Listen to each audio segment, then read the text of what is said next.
నమస్తే అండి అందరికీ. ఈరోజు మనం కడాయి మష్రూమ్ కర్రీ తయారు చేసుకుందామండి. ఇది రెస్టారెంట్ స్టైల్ చాలా బాగుంటుంది. ఇది ఒకసారి ఎలా చేయాలో ట్రై చేద్దాం. అందరూ ఎలా ఉన్నారండి? బాగున్నారా? నేనైతే చాలా బాగున్నాను. ఇప్పుడు ఎలా తయారు చేయాలో చూద్దాం.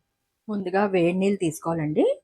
మరిగిన నీళ్ళు ఉండాలి. ఆ మరిగిన నీటిలో కొద్దిగా సాల్ట్ వేసేసి దాంట్లో మనం ఈ మష్రూమ్స్ ఉన్నాయి కదండి, ఈ మష్రూమ్స్ వేసేయాలి.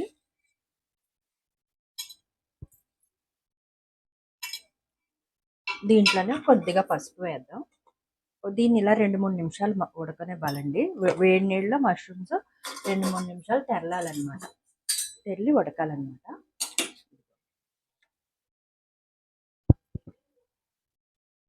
ఖచ్చితంగా 2 నిమిషాలు ఉండాలండి ఇది. చూసారండి, ఇలా ఉడకాలన్నమాట. ఇలా ఉడికినప్పుడు వీటిని తీసుకుని చల్లటి వాటర్లో వేసుకుని చూద్దాం. ఇదిగోండి, ఇలాగా ఐస్ కోల్డ్ వాటర్లో వేసుకోవడం వల్ల ఏంటంటే అందులో ఏమన్నా చెత్త ఉంటే కనుక పోతుందండి. మనం మష్రూమ్స్ తెచ్చినప్పుడు చెత్తలా ఉంటుంది కదా, అదంతా పోతుంది అనమాట. ఇలా వేసుకో. ఇప్పుడు ప్రాసెస్ ఏంటో చూద్దాం. ఇప్పుడు మనం కడాయి మసాలా ప్రిపేర్ చేసుకోవాలండి. దానికి కావాల్సిన ఏంటంటే యాలక్కాయలు, చిన్న దాల్చిన చెక్క, లవంగాలు, జీలకర్ర, మిరియాలు, ఇదిగోండి ధనియాలు, 3 ఎండుమిరపకాయలు. ఇవి బాగా వేయించుకోవాలండి. బాగా వేయించుకుని దీన్ని పౌడర్ చేసి పెట్టుకోవాలన్నమాట. ఇదే మనకి కడాయి మష్రూమ్ కర్రీకి స్పెషల్ మసాలా అన్నమాట. దీన్ని ఫ్రై చేసుకుని పౌడర్ చేసి పెట్టుకుంటాం. ఇది మాడిపోకూడదండి, దోరగా మాత్రం ఫ్రై చేసుకోవాలి. ఇది ఎంత బాగా ఫ్రై అయితే మసాలా మనకి అంత టేస్ట్గా ఉంటుంది అన్నమాట. అదే మూకుట్లో ఒక స్పూన్ కంటే తక్కువ నువ్వులు వేసుకుని వేయించుకుందామండి. ముందుగా ఇలా గసగసాలు నానబెట్టుకోవాలండి.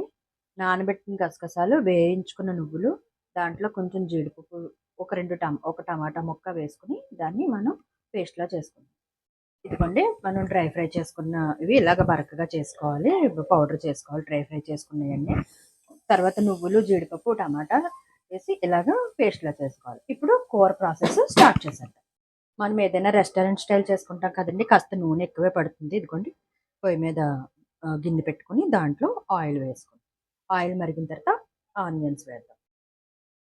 ఇదిగోండి, ఆయిల్ మరిగింది కదా, కొద్దిగా జీలకర్ర, 2 పచ్చిమిర్చీలు ఇలా చిలుకల్లా చేసుకున్నాం. ఇవి 2 నిమిషాలు వేగిన తర్వాత మనం ఉల్లిపాయలు వేసుకుందాం. ఇదిగోండి, పచ్చిమిరపకాయలు వేగిపోయినాయి. ఇప్పుడు ఉల్లిపాయలు వేసేద్దాం. ఉల్లిపాయలు వేసి ఎర్రగా వేయించుకోవాలండి. బాగా ఎర్రగా రావాలన్నమాట. గోల్డెన్ కలర్ రావాలి. వేయించుకుందామండి. సరే చూద్దామండి ఉల్లిపాయలు వేగిపోయినాయో లేదో. ఇదిగోండి, వేగిపోయినాయి. ఇప్పుడు ఈ స్టేజ్లో ఏం చేయాలంటే, మనం ఇలా గోల్డెన్ బ్రౌన్ వచ్చిన తర్వాత దీంట్లోకి మనం చూడండి, ఒక టమాటా, ఇంకా ఉంటే క్యాప్సికమ్ వేసుకోవచ్చు. ప్రస్తుతం క్యాప్సికమ్ లేదు. ఇది పెద్ద ఉల్లిపాయ అండి. ఉల్లిపాయలు ఇలా పెద్ద పెద్ద ముక్కలు కోసుకోవాలి. దీనివల్ల టేస్ట్ బాగుంటుంది అన్నమాట. ఇలా వేసుకుని ఇది కూడా ఒక 2 నిమిషాలు మగ్గించుకుందాం. ఎంతవరకు అంటే టమాటా తొక్క విడిపోయే వరకు మగ్గాలన్నమాట. ఒకసారి మగ్గించుకుందాం. ఇదిగోండి, టమాటా మగ్గిపోయింది. ఇదిగో ఇలా అంటే తొక్క విడిపోవాలన్నమాట. మగ్గిపోయింది. ఇప్పుడు ఈ టైంలో మనం కొద్దిగా అల్లం వెల్లుల్లిపాయ పేస్ట్, కొద్దిగా పసుపు, మనకి ఎంత కావాలంటే అంత కారం,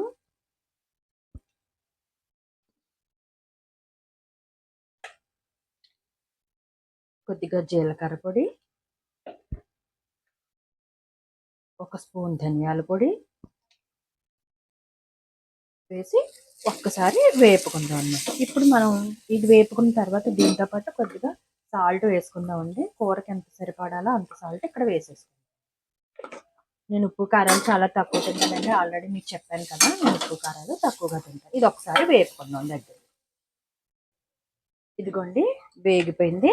ఈ టైంలో మనం ఆల్రెడీ పేస్ట్ చేసి పెట్టుకున్నాం కదండి, జీడిపప్పు, కొద్దిగా నువ్వులు, టమాటా, గసగసాలు వేసుకున్నాం కదా, ఈ పేస్ట్ని నేను కొంచెం ఎక్కువే చేశాను. ఇంకొక కూరకైనా ఉంటాను. మనం ఒక 3 స్పూన్లు 4 స్పూన్లు వేసుకొని ఒకసారి వేపేసుకొని దీంట్లో కొద్దిగా వాటర్ వేసుకుని ఫ్రై చేసుకుందాం.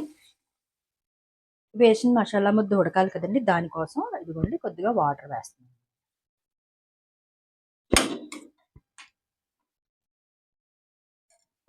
ఈ వాటర్ వేసిన వెంటనే మనం ఇందాక మసాలా పొడి తయారు చేసుకున్నాం కదండి, ఆ మసాలా పొడి కడాయి మసాలా తయారు చేసుకున్నాం కదా, అది ఇలా చల్లుకోవాలి. కొంచెం పక్కకు పెట్టుకోవాలండి, అది ఏం చేయాలో చూద్దాం.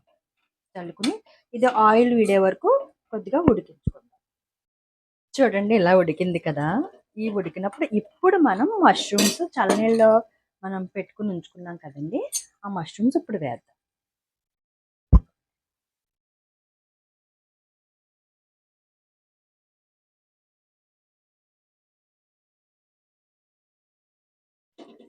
ఇది ఈ మసాలాలో ఒక 5 మినిట్స్ ఉడికితే సరిపోతుందండి, చాలా బాగుంటాయి. ఇప్పుడు ఇలా పలచగా ఉన్నప్పుడు వేసుకుంటే ఏంటంటే ఈ మసాలా అంతా కూడా ఈ మష్రూమ్స్కి పడుతుంది అనమాట. ఈ స్టేజ్లో మనకు ఉప్పు కారాలు తక్కువైతే ఇప్పుడు వేసుకోవచ్చు. ఇంకొంచెం ప్రాసెస్ ఉంది, అది కూడా చేద్దాం. సరే చూద్దామండి ఎలా ఉందో. బా సూపర్ అండి. ఇదిగోండి చూసారా ఆయిల్ ఎలా తేలుతుందో, ఇలా తేలాలన్నమాట. ఇంకా అయిపోయింది మనకి. ఒక రెండు ఐటమ్స్ ఉన్నాయి, యాడ్ చేసుకొని ఇంకా దించేసుకోండి. ఇప్పుడు ఈ టైంలో కొద్దిగా మిరియాల పౌడర్ ఇలా వేసుకుందామండి. నా దగ్గర ఇది ఉంది, మిరియాలు చింపుకునేది ఉంది, వేస్తున్నాను. దీంతోపాటు కొద్దిగా కొత్తిమీర,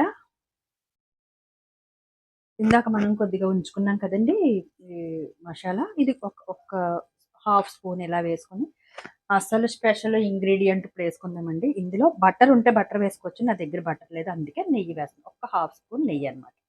ఇదేనండి మొత్తం కూర అంతటికే టేస్ట్ ఇచ్చేది ఇక్కడ ఈ ఈ లాస్ట్ ఐటమ్స్ ఇలా అనమాట.